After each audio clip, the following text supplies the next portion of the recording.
Hi everyone. We're going to talk about tissues today, just an overview and a little bit about how cells are linked up with one another within tissues, epithelial tissue in particular. So let's take a look. Is this the tissue we're talking about? No. So what is a tissue? A tissue, as you may remember from, let's see, one of the earlier chapters, is a group of cells. And those cells have a specialized function, so they work together for a similar function, and they were also produced similarly in embryonic life. So they have a similar embryonic origin. So that's what a tissue really is. And what we're going to talk about today are the overview of the tissues and then the junctions, as we said. So of all the cells in the body, your whole entire body can be broken into 4 different types of tissues.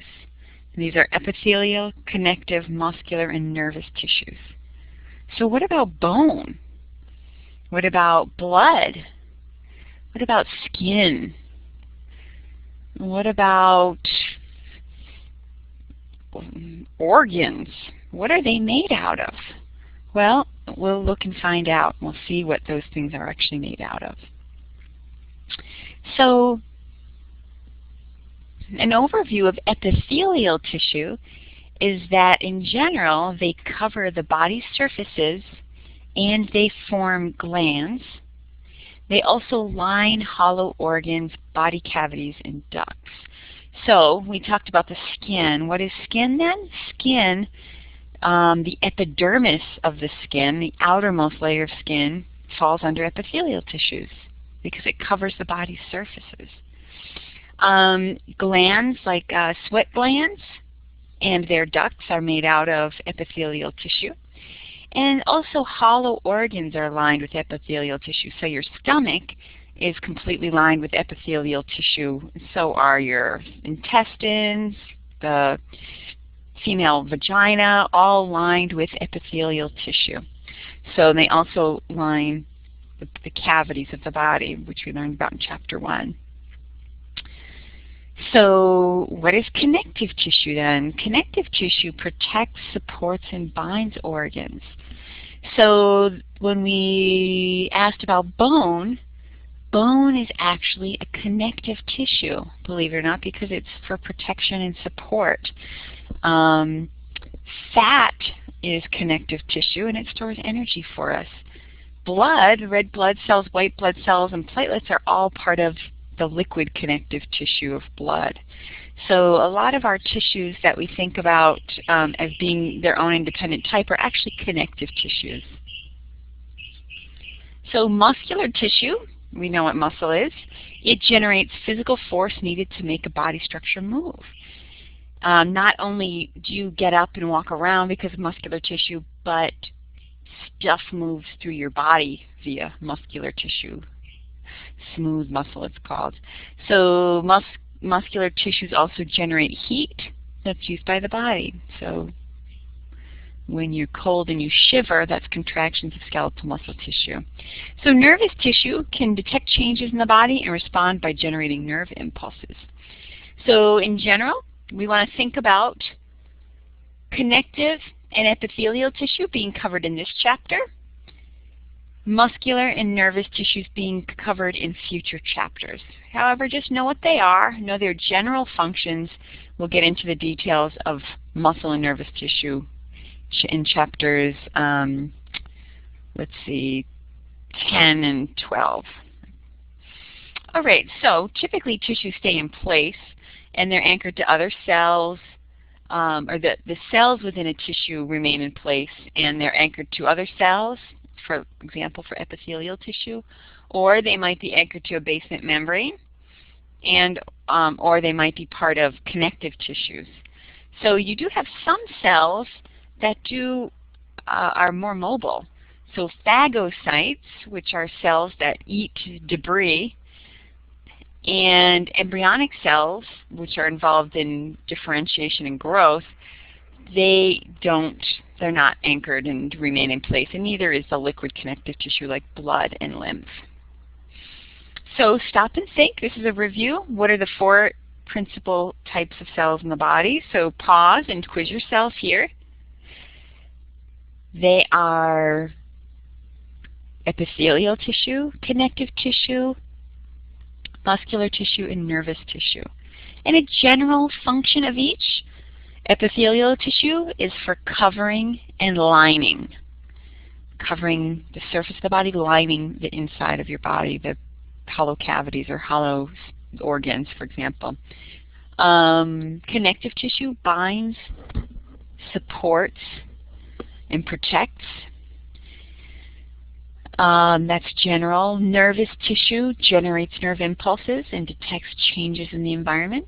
And muscular tissue generates force. So what is a biopsy? A biopsy is a sample of a tissue. So if you get a mole removed because the doctor thinks it may look cancerous and he or she wants to examine it under a microscope, that is a biopsy. And my colleague, when I was studying for my graduate degree, he was doing muscle biopsies. He was taking samples of people's quadricep muscles, then putting them through a 12-week training regimen, and then taking another sample by sticking a needle in and drawing out some skeletal muscle out of his quadricep. So he didn't have a huge number of people volunteering to be part of his study. But that is a biopsy. All right, so we're going to talk next about cell junctions. And tissues are formed when groups of cells they're typically held together. Of course, blood is different, right? The cells in blood are not anchored together. But intracellular junctions connect adjacent cells mechanically at the cell membrane. So you have one cell and its cell membrane connected to another cell and its cell membrane.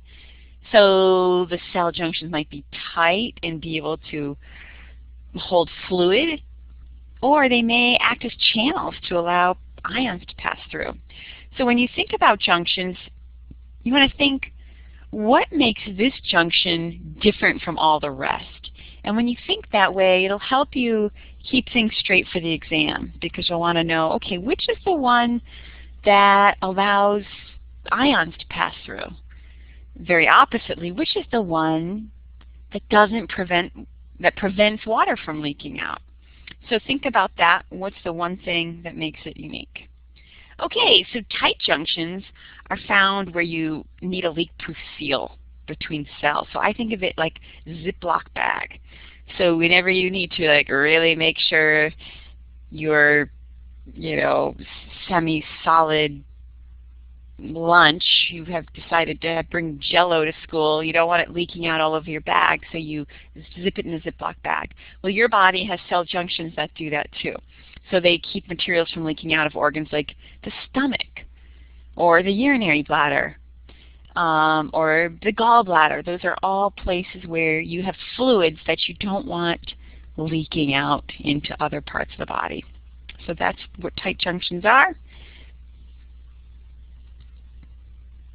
Adherence junctions, I think of adherence junctions like let's see, let me get a little pen here, is kind of like Velcro. So here's your adherence junctions. And I think of this part as like the part of the Velcro that sticks together. So it's Velcroing two cells together. So it's not watertight, but it helps keep tissues from separating if they're stretching and contracting. So as food passes through the intestines, it kind of bulges and squeezes, and basically there's movement and contraction, and those adherens junction, adhere, makes an adhesion belt. So that belt helps, like a strip of Velcro, keeps those moving tissues from separating.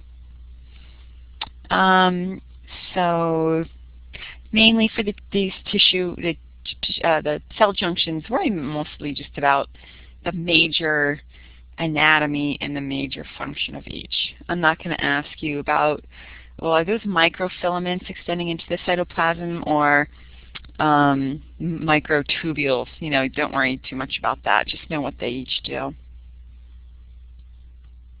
All right, so desmosomes act like spot welds. So they kind of, if you picture welding as taking metals and connecting them by heating it up, that's what desmosomes are sort of like that. They're more like spots holding the cells together. So they hook into the cytoplasm and basically link the cytoplasm, the cytoskeletons of different cells together. So cardiac muscle is held together by these types of desmosomes, these types of cell junctions, and so is the epidermis. So the outer layer of the skin is held together by desmosomes.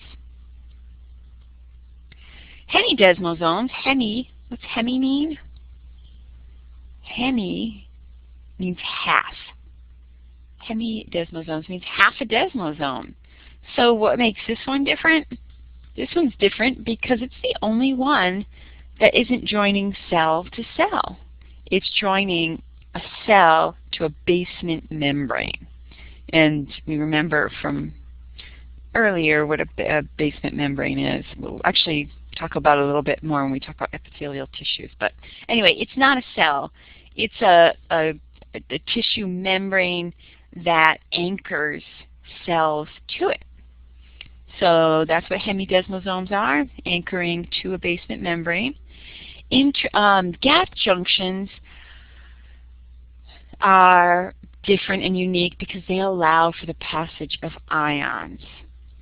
So you see this in cardiac muscle as the signal gets sent through your heart that it's time to contract.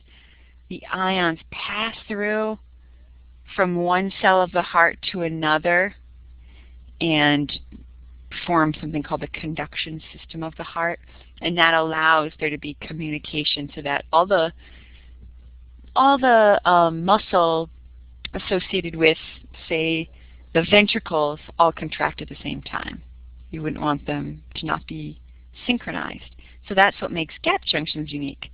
Intracellular communication. Like I said, the intercellular communication. Okay, so stop and think, match the junction with their function. So take a moment and pause and then come back and see if you've got it right. All right, so hemidesmosomes, what did we say made it unique? Hemi means half. It's only a half of a desmosome, and it's attaching a cell to a basement membrane. I think I can actually do a line here. Okay, what made gap junctions unique? Gap junctions, whoop, did I forget to put it? Oh, I put anchor to basement membrane twice. Okay, what do gap junctions do? I didn't put it. It's up here. We'll list it right here. Somebody tell me, what do gap junctions do? They allow the passage of ions. All right. Okay, what do desmosomes do? Desmosomes spot weld cells together. What about tight junctions? Tight junctions create the watertight seal. Adherens junctions